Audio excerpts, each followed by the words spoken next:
Hello my dear students, welcome to Zameer sir academy. Zameer sir academy से जुड़े रहिए।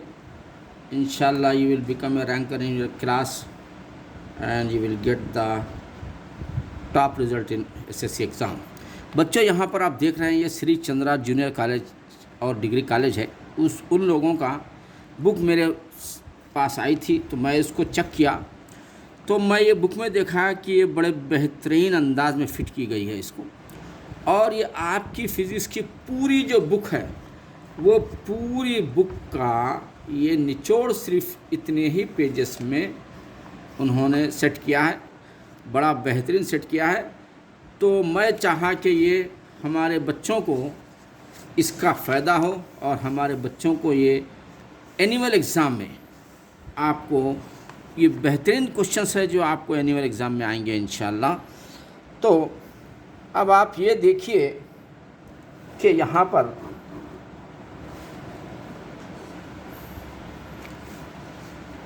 पर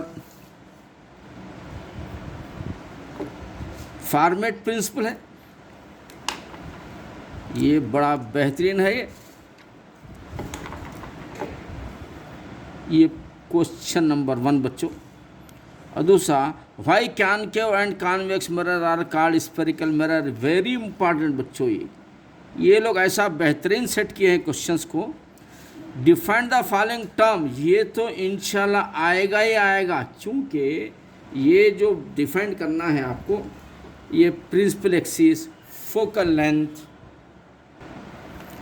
तो बच्चों यहाँ पर देखिए, आप देख रहे हैं define the following term in connection with spherical mirror. अब देखो ये जो मिरर है बच्चों, ये देखिए ये मिरर है, कॉनकेव मिरर है, लाइन मार रहे हैं अपन। आपको मालूम है इसका नाम पी होता है और ये आर जो कहते हैं, सर्कल का आर जो होता है उसको centre of the curvature physics में नाम दिया गया है। सी लिखते हैं, सी और पी के बीच में एफ लिखते हैं। तो आपको ये पी का मतलब पोल है, एफ का मतलब फोकल पॉइंट है, सी का मतलब सेंटर ऑफ द कर्वेचर है, कॉनकेव मिरर है। तो ये इसके बारे में आपको, ये जो लाइन जा रही है बच्चों, ये सीधी जो देख रहे हैं आप, ये है प्रिंसिपल एक्सिस। तो आपको यहाँ पर ऐसा आएगा question, define the following term in the connection with spherical mirror. तो अब स्फेरिकल मिरर में क्या क्या होते हैं आपको मैं बता दिया। पोल होता है, फोकल पॉइंट होता है, सेंटर ऑफ द कर्वेचर होता है, प्रिंसिपल एक्सिस। ये आपको सिर्फ एक्सप्लेन करना है बच्चों। पेपर आसान रहेगा, लेकिन आपको कॉन्सेप्ट के थ्रू स्टडी हुई तो आपको आसान है। कॉन्सेप्ट नहीं करें तो मुश्किल हो जाएगा। अब देखिए पोल है, पोल के बारे में यहाँ पर लिखा हुआ है। प्रिंसिपल एक्सिस है, उसके बारे में यहाँ लिखा हुआ है। फोकल पॉइंट है, उसके बारे में यहाँ लिखा हुआ है। इमेज डिस्टेंस है, यहाँ लिखा हुआ है इमेज डिस्टेंस के बारे में। और मैग्नीफिकेशन के बारे में यहाँ लिखा है। बहरकफ आपको यहाँ पर मैग्नीफिकेशन के बारे में यहाँ लिखा हुआ है। और रेडियस यानी centre of the curvature, yes C, इसके बारे में सेंटर ऑफ द यहाँ लिखा हुआ है। और रेडियस ऑफ द कर्वेचर में। तो ये पूरे बच्चे ये टर्म्स लिखे हुए हैं। अगर आप ये एक को आंसर को इसके आप जहन में रखते हैं, आप कॉन्सेप्ट रखते हैं, तो आपको ये पूरा लॉन्ग आंसर में आएगा। या नहीं तो प्रिंसिपल एक्सिस के बारे में शॉर्ट क्वेश्चन में ये जो पॉइंट दिख रहे हैं आप, ए से लेकर आपको जो आई तक जो पॉइंट है, यानी A B C D E F G H I, यानी 8 क्वेश्चन है बच्चों। ये शॉर्ट क्वेश्चन में आया तो एक क्वेश्चन शॉर्ट में आएगा डेफिनेट, या नहीं तो लॉन्ग में आएगा। तो इसकी आपको स्टडी करना है बच्चों। ये बड़ा बेहतरीन ये लोग तैयार किए हैं। मैंने इसकी, मैं भी तो एक फ़िज़िक्स का सार हूँ, तो मुझे भी जो है तकरीबन 40 ईयर्स से जब मैं पढ़ा रहा हूँ तो मुझे भी कुछ ना कुछ आप समझ जाइए एक्सपीरियंस है या नहीं है। तो मैंने देखा ये बड़ा अच्छा अंदाज में तैयार करे हैं, तो इसलिए मैं आपको बतला रहा हूँ ये। और यहाँ पर देखिए आप, ये क्वेश्चन तो आना ही आना है। The magnification produce by a plane mirror is +1। What does this mean? इसका मतलब ये तो डेफिनेट आना है वाला बच्चों। ये बच्चों आपका इतनी बड़ी बुक है, सिलेबस है, उसको इन्होंने ऐसा जो है कन्क्वायर किया है, इसको ऐसा जो है सेटअप किया है कि हर वो इम्पॉर्टेंट क्वेश्चन अगर आप ये पढ़ लें तो समझो कि आपका एग्ज़ाम नंबर 1 जाने वाला है। अच्छा बनाए। How do you get a virtual image? Virtual image किस तरह होता है? Very very important. देखो बच्चों, वर्चुअल इमेज किसको कहते हैं? अब ये जो देख रहे हैं आप यहाँ पर, जो देख रहे हैं, ये फोकल पॉइंट है, सेंटर ऑफ द कर्वेचर है, और इसके बीच में पोल है। तो अगर फर्ज करिए हम यहाँ पर रखते हैं कैंडल, बियॉन्ड द सी रखते हैं, तो ये जो जाने के बाद फोकल पॉइंट से जाती है, फिर फोकल पॉइंट से जाएगा यहाँ आती है, यानी पी और सी के बीच में आती है। ये जो इमेज होते हैं बच्चों, यानी मिरर के इस साइड में, राइट साइड में जो इमेज होते हैं, इसका नाम है रियल इमेज। रियल इमेज होते हैं ये छोटे बड़े ये सब आते हैं इसमें, रियल इमेज।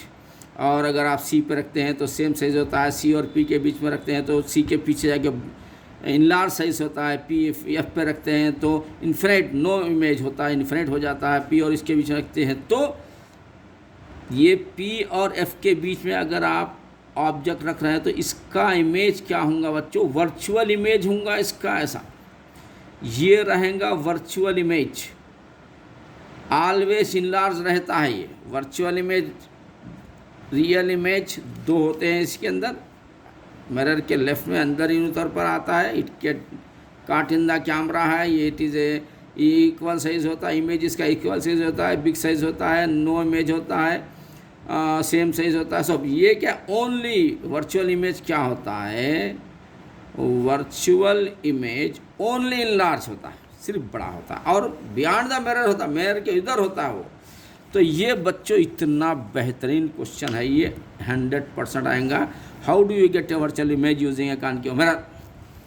और why does the image of the plane mirror suffer lateral right inversion? ये छोड़ दीजिए। What is the plane of reflection? ये भी छोड़ दीजिए। Which rays are called paraxial rays? ये एक नया क्वेश्चन के तौर पर पूछेगा। ये पैरेक्सियल रेस किसको कहते हैं? Very near of the principal axis से जो जाती है उसको पैरेक्सियल रेस कहते हैं। तो अब आगे बढ़ेंगे अपन। क्या देखिए बच्चों, right the formula and explain the terms. हाँ, इसका वेरी वेरी इंपॉर्टेंट, इंशाल्लाह 100% आने के चांसेस है। ऐसे क्वेश्चंस होते हैं, फार्मूला लिखना और ईच टर्म को इसके एक्सप्लेन करना। यानी ये एफ का मतलब क्या है मालूम आपको, फोकल लेंथ है। यू का मतलब क्या है, ऑब्जेक्ट डिस्टेंस है। वी का मतलब इमेज डिस्टेंस है। बस इतना लिख दो। जैसे मैथ्स में भी आता है, देखो मीन मीडियन मोड, मीडियन का फार्मूला को एक्सप्लेन करो, right the formula of median explain each term, right the formula of the mode explain each term, जैसे आते हैं यहाँ पर भी दिया गया। ये वेरी इंपॉर्टेंट क्वेश्चन बच्चों। When does a concave mirror from virtual image? ये भी आ सकता है, शॉर्ट क्वेश्चन है ये। What are the values of the radius of the curvature of the focal length of the plane mirror? नहीं। What happens when an object is moved toward the concave mirror from the? What is the relation between radius and curvature of the focal length of the concave mirror? ये बहुत ही sweet question बनाया गया है। यानी जो focal point होता है बच्चों उसको R/2 कहते हैं। यानी अब यहाँ पर आप जो देख रहे हैं, ये देख रहे हैं, ये फोकल पॉइंट है, ये सेंटर ऑफ द कर्वेचर है, रेडियस समझ लीजिए। अगर यहाँ से यहाँ तक 10 है, पूरा कंप्लीट 10 है, R10 है, तो फोकल पॉइंट क्या आता है इसका? 5 होता, फोकल पॉइंट 5 होता। यानी इसको एक बनाए हैं, फार्मूला बनाए हैं, आप भी बना सकते हैं। F हो तो R/2।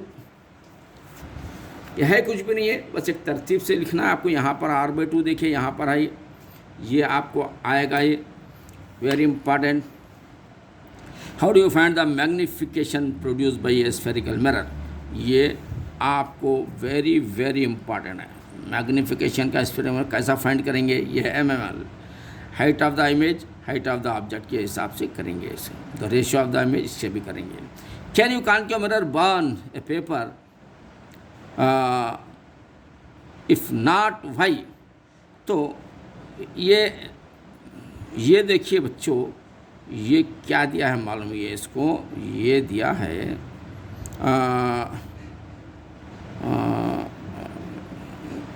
इसका छोड़ दीजिए, कुछ भी नहीं है ये।